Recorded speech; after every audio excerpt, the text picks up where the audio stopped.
Welcome to Boro Bible Prophecy. Guys, you are watching Exploring Boro Bible. मुलुगनाङैनो प्रभु जिसु ख्रिस्टनि बे 18 बोसोर गेप थानाय समखौ गोबां बुहुमनि सानथौगिरिफ्रा बिजिरदों आरो बायदिसिना लेखा लिरदों आरो प्रसार खालामदों आरो बिथांमोननि बे लेखा लिरनाय आरो प्रसार खालामनाया माबेनिफ्राय बिजिरनानै बिथांमोनहा बे तथ्यफोरखौ दिहुनखो बेखौसो नायनो गोनां बिषय। मानोना बाइबेलाव जिसुआ 12 बोसोर बैसोनिफ्राय 30 बोसोर बैसोसिमाव मुंबो हाबा मावनाय देखायाखै। बे सुजुगखौ लानानै मानसिफ्रा मुभि दिहुननायखौबो जोङो नुनो मोनदों आरो सोरबाया बुंदों नर्थ आमेरिकायाव थांदों, ब्रिटेनाव थांदों, जापानाव थांदों आरो जोंनि इण्डियायावबो फैदों, फैनानै गियान लानानै इजराइलाव थांदों बायदि बायदि बुंनायफोरखौ जोङो नुनो मोनो। मानसिफोरनि बेबायदि बुंनायखौ बाइबेला सापर्ट खालामो ने? जोङो बाइबेलनिफ्राय मोनफा मोनफा बिजिरनानै नायलांनि। बयनिफ्रायबो सिगाङाव जोङो नायगोन जिसुआ 12 बोसोर बैसोआव माबायदि गियानिमोन बे बिषयखौ जोङो मोननो हागोन। लुकासनि 2 अध्याय 41 आरो 42 खौ जोङो फरायनानै नायग्रोगोन। गोजौआव लिरनाय दं,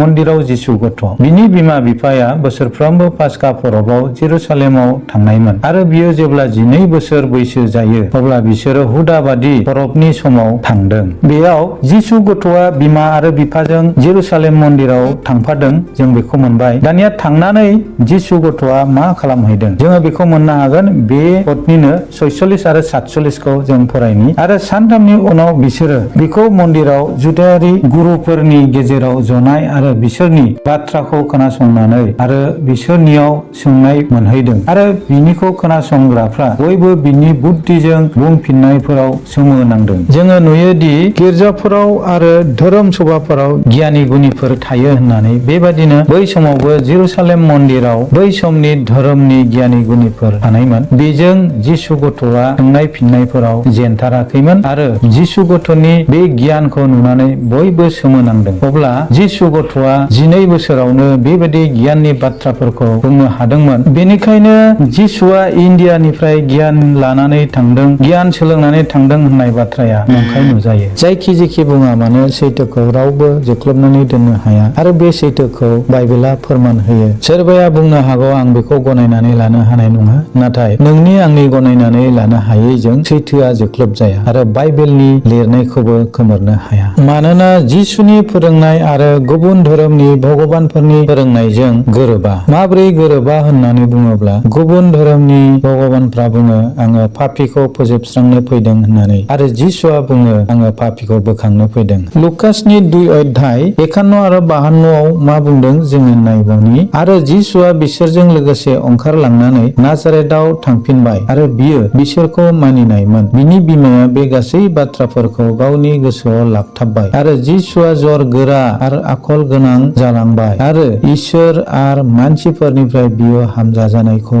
मोनदों। गाइस, बेयाव नट खालामनो गोनां बिषया बेनो, जिसुआ आखलजों आखुजों आरो फिजिकेलि बियो बोलोगोरा जालांदोंमोन आरो बे जायगानि मानसिफोरजों बियो हामजाजानाय मोनदोंमोन। बबे जायगानि होननानै बुङोब्ला नाजारेथ, बे नोगोरनि मानसिफ्रा बेखौ मोजां मोनदोंमोन। बे बिषयखौ बेयाव फोरमायदों। बे नोगोरावनो बियो देरलांनायखौ बेयाव जोङो नुबाय। आरो जोङो मोनसे बाइबेलफोर नायबावनि, माथाय 2 अध्याय 23 पद। आरो थांनानै बियो नाजारेथ होनजानाय नोगोराव थाहैदों। सोर थाहैदों? जिसुनि बिमा बिफा। नाबिफोरजों होनजानाय बे बाथ्राया जाफुंनाय बायदि बियो नाजारेथारि होनजागोन होननानै, मानोना बै समावहाय मानसिनि मुंनि सिगां बे नोगोरनि मुंखौ होनोमोन। बेनिखायनो खृष्टानफ्रा दिनैसिमबो प्रे खालामनाय समाव नाजारेथनि जिसुनि मुङै होननानै आरज खालामो। अब्ला बेयावबो मोनसे फोरमान जाबावो जे जिसुआ नाजारेथ होननाय नोगोराव देरदोंमोन होननानै। बेबादिनो मोनसे स्ट्रं एभिडेन्सखौ जोङो बाइबेलनिफ्राय नायबावनि। बेखौ मोननो हागोन मार्कुसनि 6 अध्याय 1 निफ्राय 4 पद। आरो बियो बे जायगानिफ्राय गावनि जोनोम हादराव थांदों आरो बिनि चेलाफ्राबो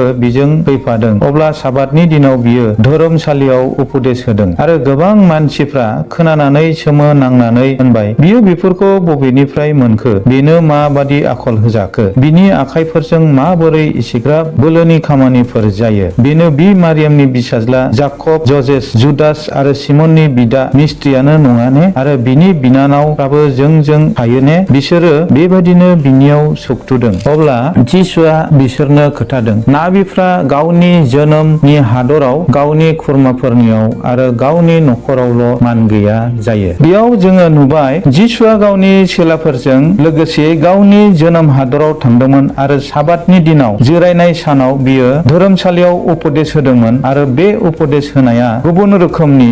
बे जायगानि मानसिफ्रा बेबादि उपदेशखौ माब्लाबाबो खोनाफेराखैमोन। बेबादि आखलनि आरो खामानि मावनाय बोलोनि खामानिफोरखौ बिसोरो नुनानै सोमोनांदों आरो बिसोरो गावजों गाव होनदों, बे मारियामनि फिसाज्ला जाकब, जसेफ, जुदा, सिमननि बिदा मिस्ट्रियानो नङा ने? बेयाव नट खालामनो गोनां बिषया बेनो, बियो मिस्ट्रि होननानै बुंदों मानोना जिसुनि बिफाया जसेफआ मिस्ट्रि मावनायमोन। बेनिखायनो बेखौ बुंदों बे मिस्ट्रियानो नङा ने होननानै। आरो बिनि बिनानावा जोंजोंनो लोगोसे थायो मानोना जिसुखौ नुबाय उन्दैनिफ्राय देरजासिमाव 30 बोसोर बैसोसिमाव साधारन जीवन जापन खालामनायखौ बिसोरो नुबोदों आरो मिस्ट्रि होननानै मोनथिदों। बेनिखायनो जिसुआ मा होननानै बुंदों? जिसुआ बुंदों, नाबिफ्रा गावनि जोनोमनि हादराव गावनि खुरमाफोरनियाव आरो गावनि नखरावल' मान गैया जायो। मानोना जिसुनि बेबायदि बाथ्रा बुंनाय, बोसोन होनाय, खामानि मावनायफोरखौ बे जायगानि मानसिफ्रा नाजावनो हायाखैमोन, एक्सेप्ट खालामनो हायाखैमोन। मानो एक्सेप्ट खालामनो हायाखैमोन होननानै बुङोब्ला, धोरोम गुरुफोर थासेयाव सासे साधारन मानसिया गियाननि बाथ्राफोर बुङोब्ला आरो सोमोनांथाव हाबाफोर मावोब्ला जेनेरेलि बेखौ रावबो एक्सेप्ट खालामनो हानाय नङा। बेबायदिनो जिसुनि समावबो जादोंमोन। बै समाव मानसिफ्रा बिनि बुंनायफोरखौ, बिनि मावनायफोरखौ फोथायनो हायै जादों। आरो बेनिफ्राय बांसिन सोमोनांथाव बिषया बेसो जादों जे जिसुनि फंबाय असेफ्रानो बेखौ फोथायनो हायाखैमोन। बिनि सोमोनांथाव हाबा मावनायखौ एक्सेप्ट खालामनो हायाखैमोन। बेखौ जों मोनगोन गाहाम जहननि 7 अध्याय 5 पद। मानोना बिनि फंबायफ्राबो बेखौ फोथायाखैमोन। मानो फोथायाखैमोन? जे उन्दैनिफ्रायनो जिसुआ 30 बोसोर बैसोसिमाव नर्मेल लाइफ बिसोरजों लोगोसे देरबोनायखाय हठात बेबायदि सोमोगोनां हाबा मावनायखौ नायनानै जिसुनि फंबायफ्रा फोथायनो हायाखै। हयथ' जिसुआ 12 बोसोर बैसोनिफ्राय 30 बोसोर बैसोनि गेजेराव बे 18 बोसोरखौ गुबुन हादराव थांनानै गोबावजों खेबसे न'आव थाङोमोनब्ला हयथ' जिसुनि फंबायफ्रा फोथायगौमोन जे बियो माबा मोनसे सोलोंनानै फैबाय, गियान लानानै फैबाय। नाथाय बेबायदि जायाखै। दानिया जिसुआ मानो 30 बोसोर बैसोआवसो गावनि मिनिस्ट्रिखौ